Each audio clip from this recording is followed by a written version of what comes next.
Hola, ¿qué tal? Buenas noches. Gracias por el honor de su sintonía en este lunes 5 de diciembre. Hoy el Pleno del Senado aprobó las leyes secundarias de la reforma al Poder Judicial. Silvia Arellano, buenas noches. Cuéntanos.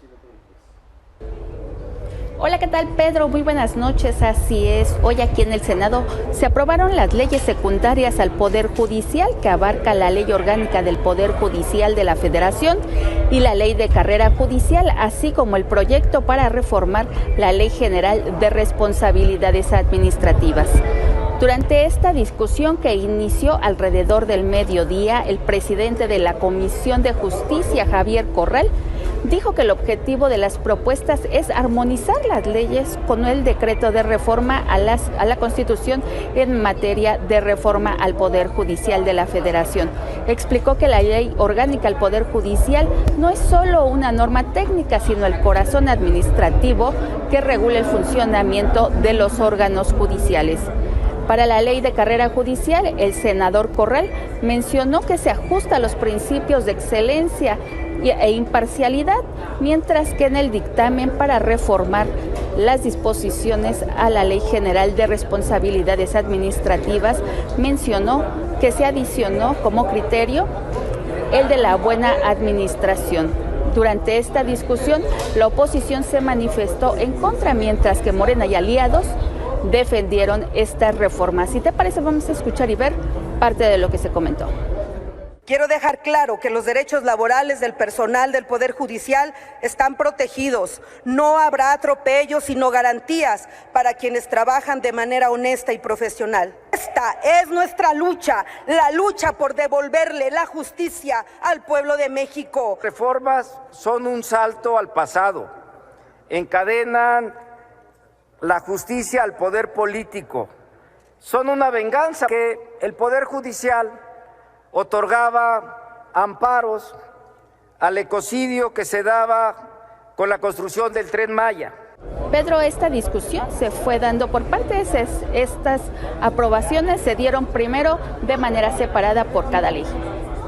Silvia, al pendiente, buenas noches. Seguimos pendientes, buenas noches. Y vea esto que sucedió justo ahí en el Senado de la República. Al finalizar esta sesión, tuvo lugar un pleito en donde se vieron involucrados morenistas y panistas. El senador del PAN, Mario Humberto Vázquez, acusó al senador Miguel Ángel Yunes Márquez, mientras que Yunes expresó que responderá a cualquiera que le falte al respeto.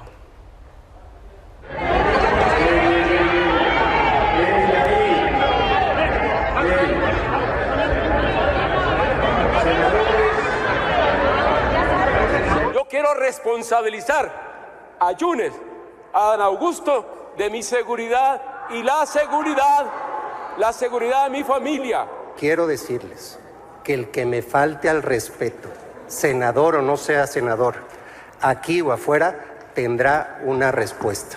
Yo tomé una decisión de apoyar a la presidenta Claudia Sheinbaum, apoyar a México, y nadie me puede criticar por ello. Hablábamos de la elección judicial. Bueno, hoy las consejeras del INE, Norma Irene de la Cruz y Rita Abel López, defendieron ante la Comisión de Presupuesto de la Cámara de Diputados la solicitud de 13,000 millones de pesos para el proceso electoral, advirtiendo que un recorte podría poner al organismo en crisis. Lo que llamó la atención fue la ausencia de la consejera presidenta, Guadalupe Tadei.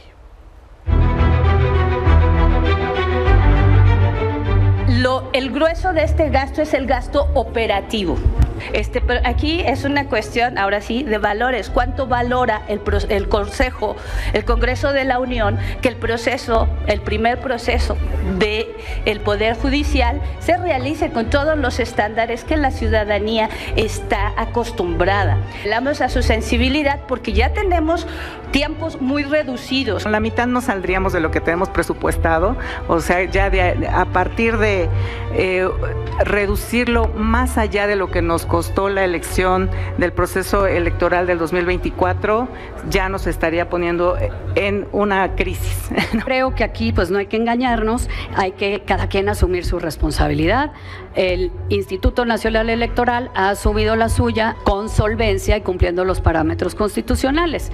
Ahora, pues los compañeros de la mayoría asuman su responsabilidad. Vemos que la elección del Poder Judicial representará retos organizativos importantes, pero también consideramos que la experiencia del instituto en anteriores procesos les ha dado herramientas para realizar buenas prácticas y generar ahorros financieros. Efectivamente estamos metidos en un problema porque no se quiso ni dar el tiempo para la explicación, no se quiso hacer las cosas de fondo y claro que nosotros siempre lo dijimos como parlamentario, había que hacer cambios en el Poder Judicial, pero no en la búsqueda de la venganza y la víscera más que en la construcción de una mejor institución que sirviera al país. Que tenemos que visualizar y entender el presupuesto, o sea, es decir, esos 13,000 cómo se están conformando, pero ya en particularidad, no en generalidad, y de ahí tenemos que sopesar qué ajustes podemos hacer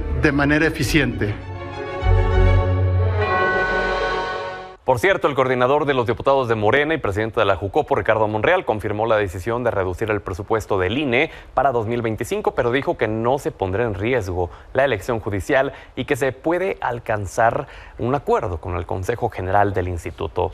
En cambio, dijo que se perfila resarcir los 5,000 millones de pesos que el proyecto de egresos recortó a la UNAM y otras universidades públicas del país. Cambiando de tema, hoy Enrique de la Madrid anunció su salida de las filas del PRI luego de 30 años de militancia y tras ser considerado como una de las grandes figuras que permanecían todavía en el partido. Esto lo dio a conocer durante una entrevista con el colaborador de Milenio, Joaquín López Dóriga, mencionando que su decisión es para buscar un diálogo constructivo con los mexicanos. Además, comentó que el país necesita una verdadera alternativa política frente a lo que representa Morena. Yo creo que después de una reflexión amplia he llegado a la conclusión de que si yo quiero seguir influyendo, si quiero seguir pesando, si quiero contribuir a diálogo constructivo entre mexicanos y mexicanas, si quiero contribuir a eliminar esa polarización que tanto daño nos está haciendo en el mundo y en México, yo tengo que cambiar de espacio. No cambio de misión, no cambio de ideal, cambio de espacio. Por así convenir a mis intereses, pero por así convenir a los intereses de un mejor país. Mientras que en Movimiento Ciudadano, durante la 5ª Convención Nacional Democrática, el ex candidato presidencial Jorge Álvarez Maínez fue designado como el nuevo coordinador nacional del partido en relevo de Dante Delgado. Frente a la militancia mesista, Maínez afirmó que el partido es la única alternativa para el país y auguró que tendrán un crecimiento en las elecciones de 2027. ¿Cómo queda conformado el resto de la dirigencia nacional de MC? Jessica Ortega será la presidenta del Consejo Nacional. La Comisión Operativa Nacional estará conformada por Marta Herrera, Mónica Magaña, Laura Ballesteros, Juan Cepeda, Royfi Torres y Braulio López.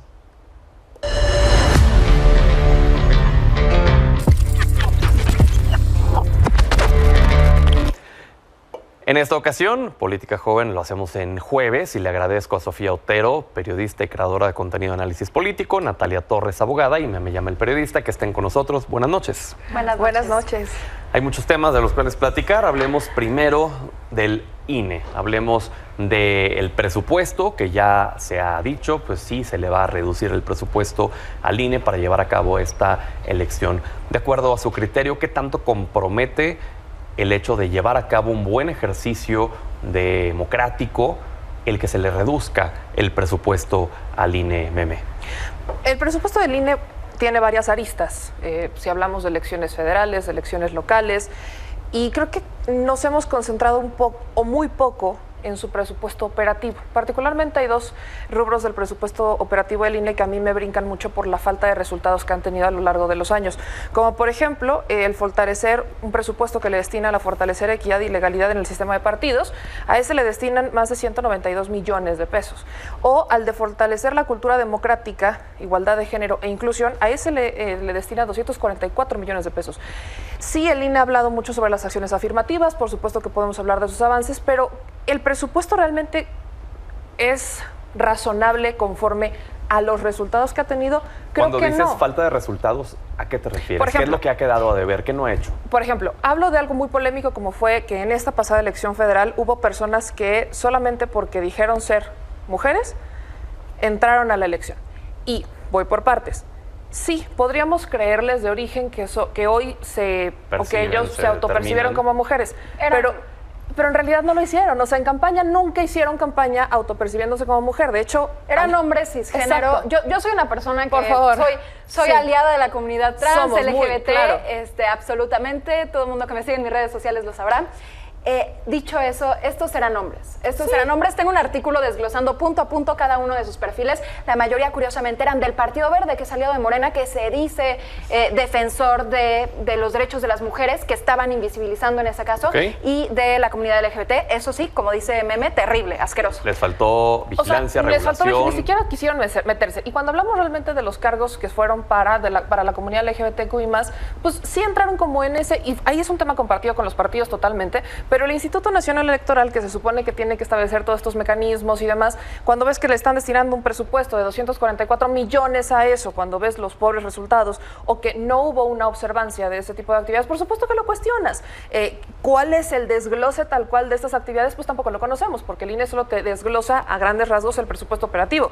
En el fortalecimiento de la equidad y legalidad en el sistema de partidos, híjole, creo que podemos cuestionar mucho la ilegalidad de los partidos políticos, lejos de lo que ellos podrían hacer. O sea, el instituto le echa muchas culpas a los partidos y no digo que no las tengan, sí las tienen, pero el instituto también tiene parte en ello. Es una responsabilidad compartida. Es una responsabilidad compartida. Entonces le estás destinando muchísimo dinero y creo que vuelvo a una máxima. No por destinarle más dinero vas a dar mejores resultados. Esa creo que sigue siendo una máxima. Ok, ¿compromete, Natalia, el que le reduzcan el presupuesto, el ejercicio de la elección el siguiente año? A ver, coincido con algo. El hecho de tener o de entregarle más dinero no significa buenos resultados. Sin embargo, creo que hay que tener sobre la mesa que es una elección nueva. Es una elección inédita que nunca se ha realizado, no están los procedimientos necesarios, no tienen el tiempo. Estamos hablando de una elección que tiene el 80% más de personas que aparecer en las boletas. Tienen que medir absolutamente todos los gastos operativos, transporte, urnas, tamaños. Solamente para la elección de ministros van a ser 54 candidatos en la boleta electoral. Dado que es una elección nueva y esto no tiene precedente, me parecería importante que consideraran o que hubieran considerado en su momento estos gastos operativos, porque, digo, eso pasa cuando legislas sin pensar las cosas que legislas y cuando planeas reformas sin pensar el contenido de esas reformas y lo que implica. Así legisla Morena normalmente, pero creo que disminuir, aunque digan que no lo puede perjudicar, ¿qué nos garantiza eso? No conocemos cómo va a operar, nunca se había hecho. Entonces, ¿qué parámetros tenemos para determinar si va a funcionar o no va a funcionar? ¿Qué nos puede garantizar que este recorte en el presupuesto, que sigue siendo un presupuesto excedido, dado que tenemos 1.6 billones de pesos de deuda, qué nos va a garantizar que este procedimiento se lleve de la mejor manera? Los gastos operativos y de logística son altísimos. Y creo que Guadalupe Tadei, al momento de perseguir estos 13,000 millones, creo que lo que hacía era decir, oye, nuestros gastos son sumamente altos y nunca contemplados y no tenemos tiempo para ejecutarlo, y se dio todo un análisis por parte del Poder Judicial y amparos y en qué momento nos destinan ese tipo de tiempo y de dinero a nosotros para tener esa logística de manera sana, creo. Sofía. Como dice Natalia, este va a ser un proceso inédito y la mejor forma, yo creo que de analizarlo es ver concretamente los datos. El INE está pidiendo más de 40,000 millones en general y para la elección está pidiendo más de 13,200 millones. En comparativa, esta tendrá, o buscan que tenga, que ya le dijo Morena y aliados que no va a ser el caso, que van a darles al menos una reducción de 5,000 millones, pero 13,200 millones para esta elección de 2025. ¿Cuánto fue el presupuesto para la elección que tuvimos en este año? Exactamente. 14,000 millones. Entonces es un presupuesto similar al que están pidiendo a el que hubo. Y eso se ha utilizado como un argumento para defender que se le tiene que dar ese presupuesto. Y aquí no sé si es una postura algo controversial, pero aunque vamos a estar eligiendo muchos cargos y aunque es un proceso inédito, recordemos que en el proceso pasado fueron más de 20,000 cargos los que elegimos. Más de 20,000 cargos en todo el país. En este proceso van a ser menos de 2,000. También, otro punto, no van a haber partidos. Entonces, algo tan sencillo como cuando te dan la papeleta, me voy a ir a algo muy rudimentario, pero cuando te dan la papeleta, tienes el logo del partido impreso, el nombre se ve mucho más grande precisamente por el logo. En este caso simplemente van a ser los nombres, una lista de nombres que luego podemos entrar a hablar lo complicado que va a ser analizar todos esos perfiles, pero el punto es que aunque sean tantos perfiles, vas a poder ponerlo, yo considero, en una hoja, así sean muchísimos más perfiles, por el simple hecho de no tener los logos, de no tener el tamaño más grande, y también porque, reitero, 20,000 cargos versus menos de 2,000. Entonces, que estén diciendo nos tienen que dar un presupuesto similar al de las elecciones pasadas, no me parece congruente en ese sentido, aunque se tienen que considerar todas las medidas para proteger el proceso.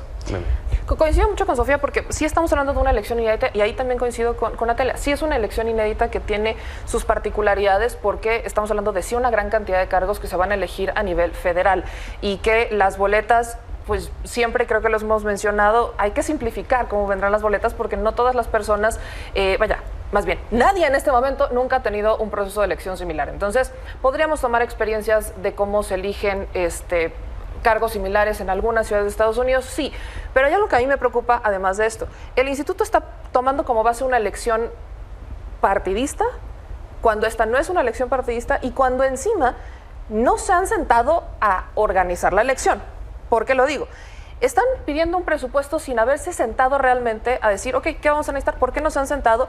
Por esta polémica de que si los van a meter a la cárcel, que si los van a multar, que si no los van a multar. Esa resistencia, de ese tema específico. Esa resistencia que tienen algunos consejeros de decir, no, es que si seguimos trabajando, pues nos van a detener. Desacato. Exacto, el desacato, etcétera. Entonces, toda esa parálisis que ha existido en el Instituto Nacional Electoral para organizar la elección, pues a mí me da a entender, y creo que a todos nos da a entender, que ellos no se han sentado realmente a arrastrar ese lápiz y decir, ok, ¿cuánto nos va? O sea, vamos a diseñarlo y entonces, conforme a este diseño, con lo que dice la ley para esta elección, veamos cuánto nos sale. Están tomando como base una elección completamente distinta, con particularidades completamente distintas, donde además le dan un presupuesto adicional a los partidos políticos para esa elección.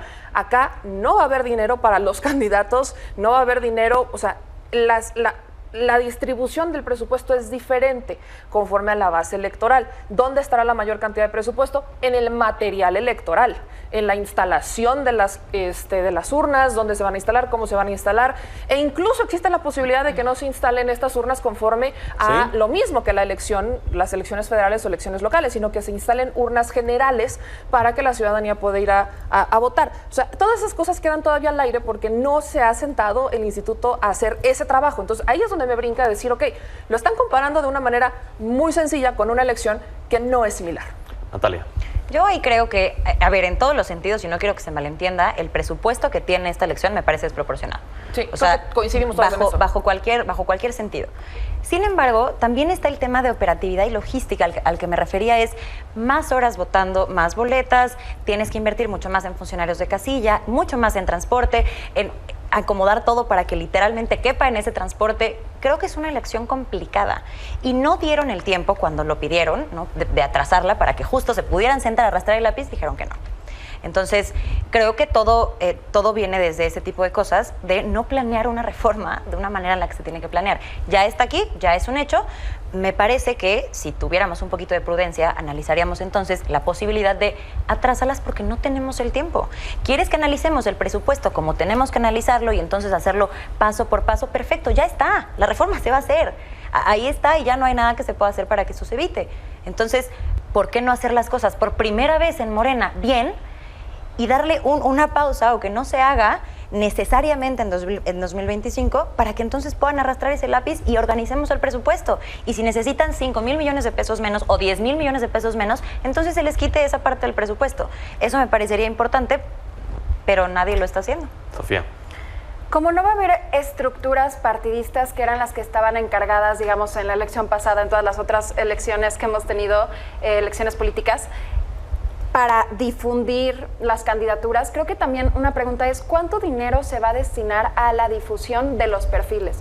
Vamos a estar, si queremos tomar una decisión informada, vamos a estar teniendo que investigar y analizar miles, cientos, muchísimos perfiles, y en teoría tendría que ser el INE quien dé estos espacios, ya sea a través de su YouTube o a través del YouTube del Poder Judicial, pero se tiene que hacer una cantidad de trabajo brutal de creación de contenido, de debates. Por ejemplo, en las entrevistas que he podido tener con las ministras que aspiran a la elección, las tres han coincidido en que solo pueden hacer campaña a través de redes sociales y solo a través de panfletos. Es la única forma en la que van a tener de hacer campaña. Y también lo riesgoso ahí es que algo que el INE va a tener que hacer y que tuvo que haber hecho la elección pasada, que no sabemos que también lo hicieron con todos estos letreros mágicos de soy Claudia, o Revisión más bien es de Claudia. presupuesto. Exacto, revisión, saber que no está entrando dinero de quién sabe dónde, con quién sabe qué intereses. No, pero dijo la ministra Lenia Batres que está prohibido, entonces que no nos preocupemos.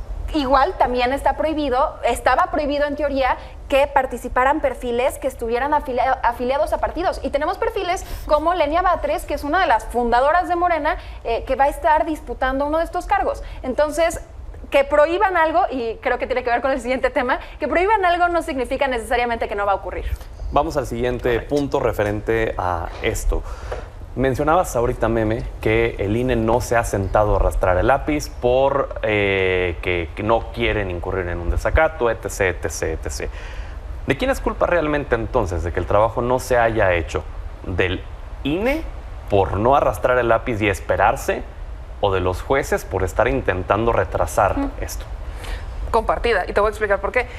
Tienes a los jueces intentando retrasar eso, y cuando todavía no tenías pronunciamientos ni del Tribunal Electoral ni de la Suprema Corte, entiendo, pero ya tienes no uno, sino dos pronunciamientos del Tribunal Electoral diciendo la elección va, nada la puede frenar, tiene que continuar la elección. Después tuvimos la controversia, en todas aquí estuvimos de acuerdo, la polémica en la Suprema Corte, que si los 9 o los 6 votos, tuvimos ese escenario. Ya existió ese precedente también en la Suprema Corte en donde no procedió, no se alcanzó ni siquiera a llegar a esa discusión profunda. Pero tienes jueces que siguen intentando frenar la elección. Es frenar, y creo que volvemos ahí a estar de acuerdo pese a las diferencias, es frenar o atrasar lo inevitable. Entonces, cuando ya tienes dos posicionamientos del Tribunal Electoral, ¿cuál era el rol del Instituto Nacional Electoral cuando la máxima autoridad judicial en materia electoral te está diciendo vas a organizar la elección? O sea, la elección no se va a frenar, continuar con el proceso. Pese a esos dos pronunciamientos, los jueces siguieron y el instituto dijo no. Ya tenía dos pronunciamientos, dos. Y el instituto dijo no, y no fueron todos, fueron algunos consejeros electorales. Entonces, se nota una cierta, no sé si llamarle complicidad, llamémosle responsabilidad compartida, porque cuando volteas a ver la logística y dices, a ver, este juez los está multando por algo que en el Tribunal Electoral, si ellos apelan, los van a echar para atrás porque el Tribunal Electoral ya dijo que la elección judicial va a proceder. Ni siquiera iban a tener que pagar las multas. ¿Quién los iba a mandar a detener por desacato? O sea, volteamos a ver el proceso y no había manera que pudiera proceder lo que les estaban multando o con lo que les querían castigar. Entonces, por supuesto que sí hubo una responsabilidad compartida por algunos consejeros del INE de me voy a esperar hasta las últimas consecuencias, como si eso de alguna manera fuera a frenar la elección que el tribunal ya 2 veces dijo que no iban a frenar y que continuaba. Natalia. No, pues eso se llama cumplir suspensiones. O sea, en un Estado de Derecho funcionaría así, tienes una suspensión y la cumples. Ya sabemos, porque ya lo vimos con el tema de la presidenta Claudia y demás, que pues al parecer eso no funciona. Eso por una parte. Yo insisto y seguiré insistiendo siempre que una suspensión se acata porque se acata. Porque no proceda porque de ninguna manera. No lo decides tú. Ese es el gran tema. Aunque ya tengas al tribunal diciéndote que no procede. Aunque tengas a todo el mundo diciéndote que no. Es una duda muy legítima. Aunque el tribunal diga no va a proceder, tú tendrías que seguir todo el proceso hasta que el tribunal te diga otra vez no va a proceder. Claro, por supuesto. Porque tienes una suspensión que es una orden judicial. Porque era importante la ley, la reforma judicial. Pero por cierto, ahí tengo una duda. Entonces, cuando el Tribunal Electoral sí es materia, o sea, sí es materia electoral, es el órgano superior. Electoral. ¿Cómo? Pero si en la sentencia del ministro Alcántara Carranca peleaban que no era contenido electoral, que era una reforma constitucional. Entonces, la calidad de electoral se la dan cuando se les antoja. No. Es una reforma constitucional que tiene una parte electoral, y la parte electoral, el propio Alcántara Carranca dijo que no la podía resolver la Suprema Corte, que la resolvía el tribunal. Pero cuando se considera ley electoral, para que sí pudieran entrar al fondo, no tiene materia electoral. De hecho, pero lo cuando que sí hacen les interesa, es completamente la autoridad es el Tribunal Electoral. Al bajar la calidad de la Constitución a una ley electoral para modificar la Constitución. O sea, esa fue una ¿Constitución o ley electoral? ¿Es Constitución o ley electoral? Es una Constitución. Y en entonces esa el Tribunal Electoral tiene una parte electoral. Suprema de la Constitución. Me estás diciendo que la organización de la elección es, sí, por supuesto que es constitucional, como las elecciones son constitucionales. Entonces, como son constitucionales, tenemos que decir cuando nos conviene que no son constitucionales y cuando sí nos conviene decir que sí. O sea, esa es la parte que no entiendo. El acto reclamado en sí era la reforma constitucional, ¿ok? Ok, de ese acto pero reclamado, ellos, de ese amparo de juez de Colima, es constitucional. No es ley electoral y el Tribunal Electoral no es la materia suprema. Y el propio Alcántara Carrancá dijo que no podían ellos meterse en el tema electoral. El propio Alcántara Carrancá la consideró ley electoral por fondo. Pero y todos dijeron que no. Okay. Una antes dijo que no. Una antes dijo que no. Es que no. Eso por una parte. Y la segunda, todas las suspensiones se acatan, absolutamente todas, porque es un delito no hacerlo. Si tú decides que no es procedente, padrísimo, ponlo en tu recurso. Y entonces promueves tu recurso y ganas la suspensión. ¿O no?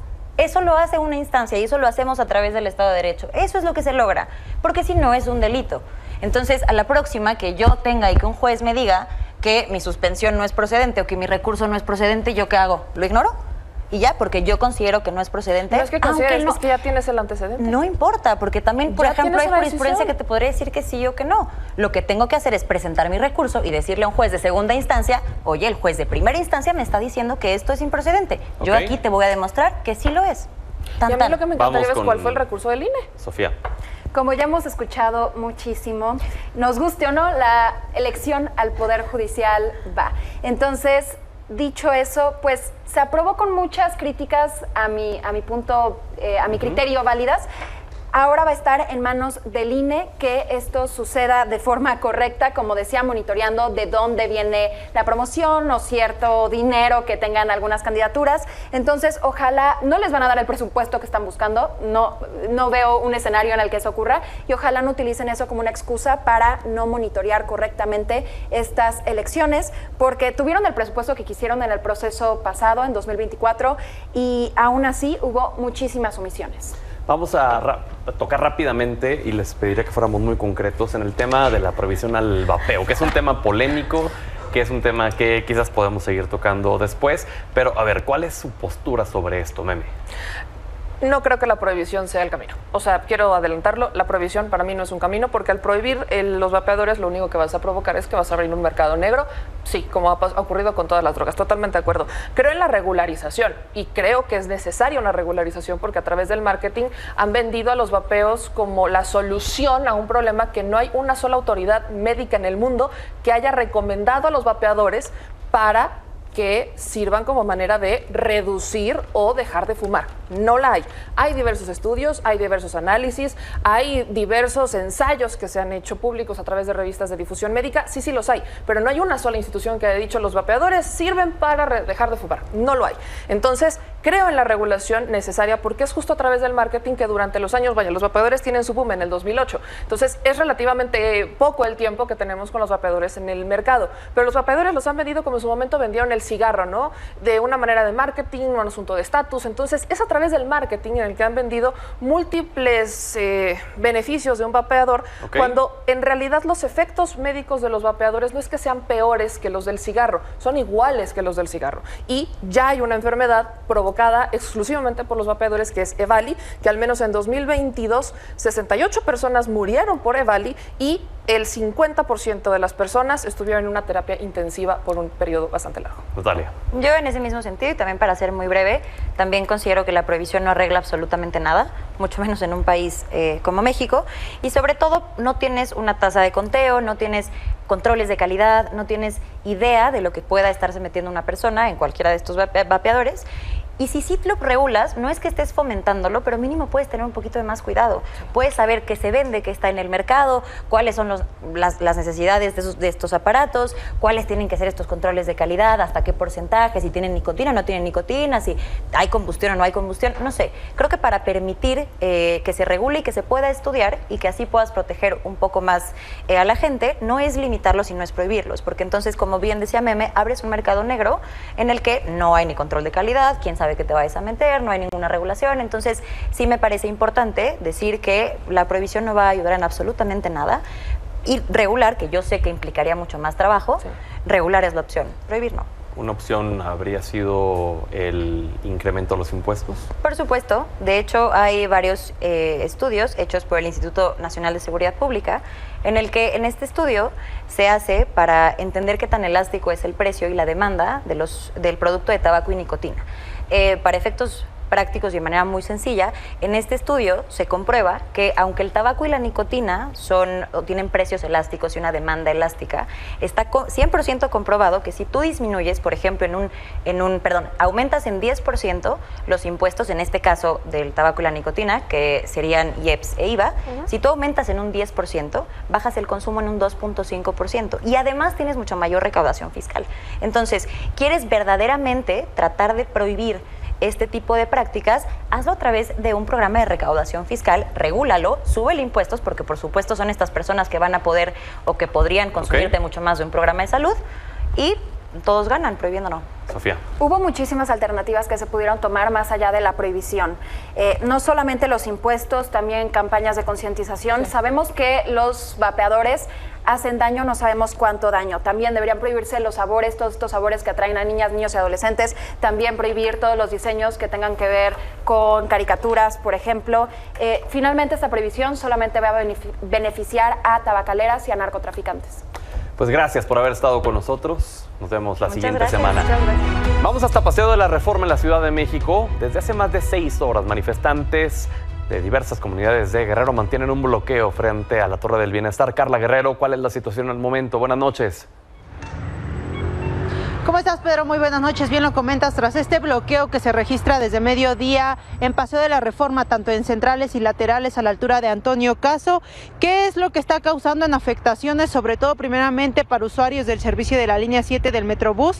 Esta que corre de Campo Marte a Indios Verdes se está viendo afectada. Los usuarios, como estamos viendo en pantalla, tienen que caminar poco más de 2 kilómetros desde el Ángel de la Independencia hasta Metro Hidalgo para poder tomar los otros transportes alternos, lo que causa afectaciones hasta el momento de 1 hora para la llegada a sus destinos. También en los que se ven afectados tras este bloqueo son los automovilistas que vienen desde Valderas, ya que estas vialidades se encuentran saturadas al momento, tanto Valderas como Morelos. Lo que estamos viendo es que estas rutas que están tratando de tomar, que es para llegar a Plaza de la República, también se está viendo saturada y pues está trayendo también afectaciones para los automovilistas que corren. ¿Cuáles son las rutas ahorita para los usuarios de transporte público? Por supuesto el metro, y para los automovilistas todo Insurgentes Norte. Muy bien, al pendiente entonces, ya más de 6 horas de este bloqueo. Gracias, buenas noches. Pendientes, muy buenas noches. En otros temas, la presidenta Claudia Sheinbaum solicitará al próximo gobierno de Donald Trump que los migrantes que sean deportados regresen a su país de origen y no los abandonen en la frontera con México. Aseguró que ya trabaja en un plan con los gobernadores de los estados fronterizos para recibir a los mexicanos deportados. La Secretaría de Gobernación va a convocar, obviamente, a la gobernadora de Baja California, de Sonora, de Chihuahua, de Coahuila, Nuevo León y Tamaulipas, para poder tener esta reunión en donde nos pongamos de acuerdo cómo recibir a nuestros paisanos y paisanas en caso de que haya una deportación masiva. Nuestra principal función pues es recibir a las y los mexicanos y esperamos tener un acuerdo con la administración Trump en caso de que haya estas deportaciones, pues para que ellos también envíen a sus países de origen a las personas que vienen de otros países. Por su parte, el canciller Juan Ramón de la Fuente ha dado a conocer que ya encabeza una serie de reuniones en Estados Unidos para delinear la estrategia de atención y protección integral a la comunidad mexicana. Al interior del consulado de Dallas, Texas, se reunió con 11 cónsules radicados en el estado y con la cónsul de Oklahoma. Posteriormente conversó con un grupo de abogados consultores del programa de asistencia jurídica a personas mexicanas, así como empresarias y representantes de organizaciones civiles. Y el presidente del Senado, Gerardo Fernández Noroña, señaló que es posible que las deportaciones no incrementen, aunque de ser así, grupos de migrantes podrían movilizarse y exigir la regularización de su situación migratoria. Mientras tanto, el coordinador de los senadores de Morena, Adán Augusto López, descartó la posibilidad de una reunión interparlamentaria con legisladores norteamericanos. Consideró que México debe actuar con prudencia y paciencia frente a las amenazas de Trump.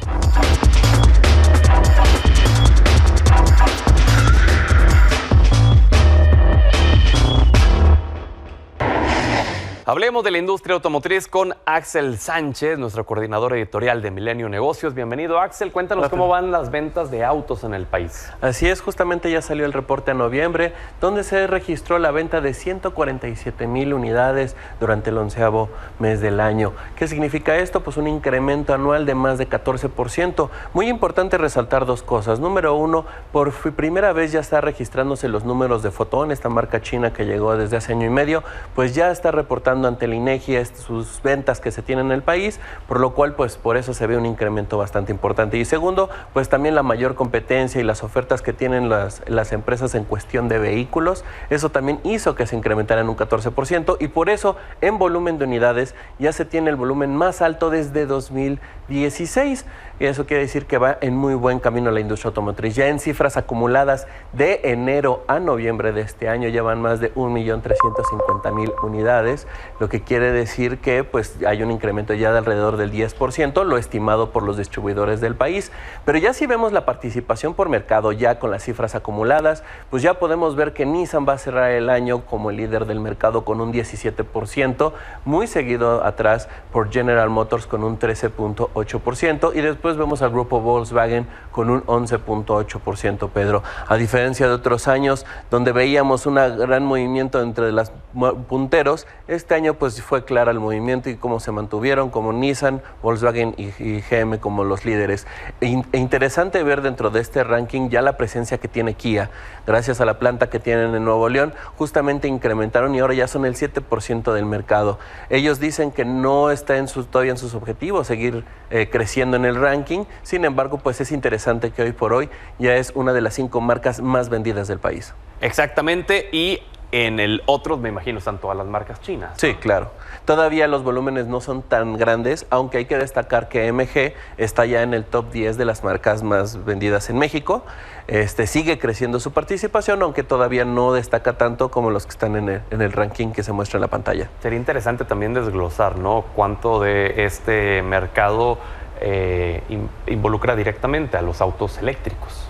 Fíjate que todavía los autos eléctricos siguen siendo un mercado un poco pequeño, porque siguen siendo, según las cifras, hasta septiembre, que son las más actualizadas por parte del INEGI, alrededor del 2%. Ya si agregas híbridos y híbridos enchufables y todas esas opciones de electromovilidad que hay, ya el porcentaje es un poco más grande. Sin embargo, pues todavía sigue siendo pequeño. Pero hay que destacar que los crecimientos que viene presentando la venta de vehículos eléctricos en México es de doble dígito. Entonces, no nos extrañaría que en un par de años, en unos 3 años, claro, ya podríamos ver algo más fuerte dentro del mercado total. Y que depende también de la infraestructura que haya en el país para poder tener la certeza y de los comprar. Y los precios, porque todavía los precios son restringidos. Un auto eléctrico. Gracias, Axel. Nos vemos la próxima semana.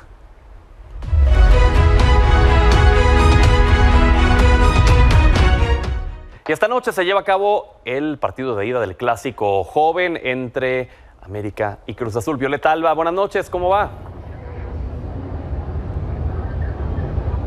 ¿Cómo estás, Pedro? Qué placer saludarte. Así es, se está llevando a cabo el primer tiempo de este compromiso, la ida de la semifinal entre América y Cruz Azul. Un partido en el que pues veremos quién saca ventaja. Primero, por ahora están igualados a 0 anotaciones. Por ahí quizás un poco más de llegadas por parte de la máquina, que prefiere mantener al capitán en lugar de meter a Jorge Sánchez. Recordemos que estaba pues de regreso después de la suspensión, después del partido contra Xolos. Ya está disponible el lateral, pero es Rivero el que se mantiene en la titularidad, y también que el estratega de la máquina prefiere poner a Ángel Sepúlveda solo con una punta. Pero bueno, pues vamos a ver quién es el que finalmente saca ventaja. En el papel hoy es América local, y por supuesto que la afición se hizo presente en el estadio justamente con las playeras amarillas.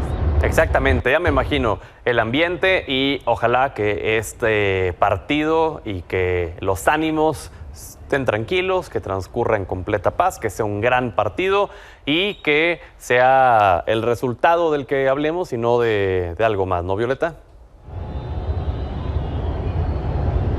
Sí, justamente el América sale con una pancarta cuando se toman esta foto oficial. Dicen unidos por la violencia de género, contra la violencia de género. Un mensaje que me parece que es muy oportuno, y también pues llamar a la gente a que al terminar este partido pues se mantenga justamente esa tranquilidad. Pues muy bien, Violeta, gracias, y estamos al pendiente entonces en los siguientes espacios informativos y por supuesto en el espacio de la afición. Gracias y buenas noches. Gracias, buenas noches. Y de esta manera nosotros también llegamos al final de este espacio informativo. Le agradecemos que nos haya brindado el honor de su sintonía y recuerde que mañana lo esperamos con mucha más información aquí en Milenio 20 Horas. Mientras tanto, en unos minutos más llega mi compañera Elisa Alanís para que no se pierda la transmisión de su noticiero. Buenas noches y hasta mañana.